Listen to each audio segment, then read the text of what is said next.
আচ্ছা, যারা মাধ্যমিক পাস করেছে তাদের জন্য এই ভিডিওটা না, দর্জির কাজ করে, সেলাইয়ের কাজ করে, আমাদের মতো মূর্খ যারা, তাদের জন্য এই ভিডিওটা। মেন ব্যাপার হচ্ছে মুখ্যমন্ত্রী মমতা ব্যানার্জি যারা মাধ্যমিক পাস করেছে তাদের জন্য 1,500 করে টাকা দেবে, 5 বছর চলবে। এটা শুনছিলাম খবরে, খুব ভালো জিনিস, তারা পড়াশোনা করেছে। আর আমরা পড়াশোনা করতে পারিনি, আমাদের সংসারে ছোটবেলায় এত অভাব ছিল, দেখেছি আমাদের মানে খাওয়া হতো না। আর টিউশনি যাবো কিভাবে, বই কিনবো কিভাবে, স্কুলে যাবো কিভাবে, আমরা পড়াশোনা করতে পারিনি। তো আমরা এই সেলাইয়ের কাজে আমরা এসে জয়েন দিয়েছি, সেলাইয়ের কাজ। আর এই এমন একটা রক্তচোষা কাজ, এখানে সারা জীবন মানে সেলাইয়ের কাজ করে যাচ্ছে, কারিগররা করছে, অনেক কারিগররা করছে, আমরাও করছি। এর কোনো রেটের কোনো ফিক্স নেই, এর কোনো দামও বাড়ছে না।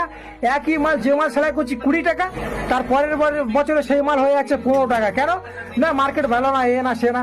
কিন্তু যে জামা আমরা কিনে পরছি, চুড়িদার, নাইটি, ফ্রক, যাই বলুন না কেন, তার দাম কিন্তু আস্তে আস্তে বেড়ে যাচ্ছে, তার দাম আস্তে আস্তে বেড়ে যাচ্ছে।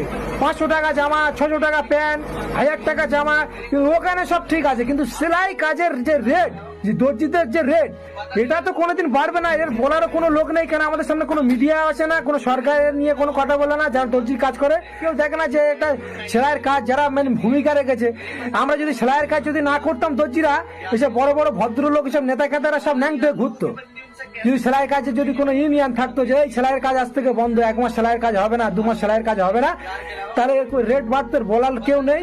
আর ওস্তাকার আর শপিং মলওয়ালারা এরাই মাঝখান থেকে লুটে খাচ্ছে, যারা দোকানদার তারাই লুটে খাচ্ছে। দর্জির কাজের কোনো রেট বাড়ে না, আর এদের বলারও কোনো লোক নেই। আরে কি করবে, কাজ নেই, কি করবে, করতে তো হবে। তো আমরা যারা মূর্খ ছেলে আছি, আমরা সেলাই কাজ করছি, আমাদের মুখ্যমন্ত্রী মমতা ব্যানার্জিকে বলবো আমাদের জন্য একটু চিন্তা ভাবনা করুন। যারা মূর্খ আছে তাদের তো টাকা দেবেন না, মাধ্যমিক পাস করতে পারিনি। যাদের বাপের টাকা আছে তারা মাধ্যমিক পাস করেছে, তারা পড়াশোনা করেছে। আর যারা মূর্খ হয়ে আছে তারা মনে করেন যে তাদেরও ব্রেন আছে, তাদেরও বুদ্ধি আছে, কিন্তু তারা অভাব ছিল, পড়াশোনা করতে পারেনি, ঠিক ছিল, তারা পড়াশোনা করাতে পারেনি। অনেক মাধ্যমিক পাস সার্টিফিকেট নেই, তারা টাকা পাবে না। তো সেলাইয়ের কাজ করছি আমরা, যারা মূর্খ আছি তারা সেলাইয়ের কাজ করছি। তো সেলাই কাজের দিকে একটুখানি খেয়াল দিন, এর যেন রেটটা বাড়ে। এটা আপনাদের কাছে আবেদন। আর সেলাই কারিগর যারা আছো, ওস্তাকারদের চাপ দাও যে মালের রেট বাড়াতে হবে।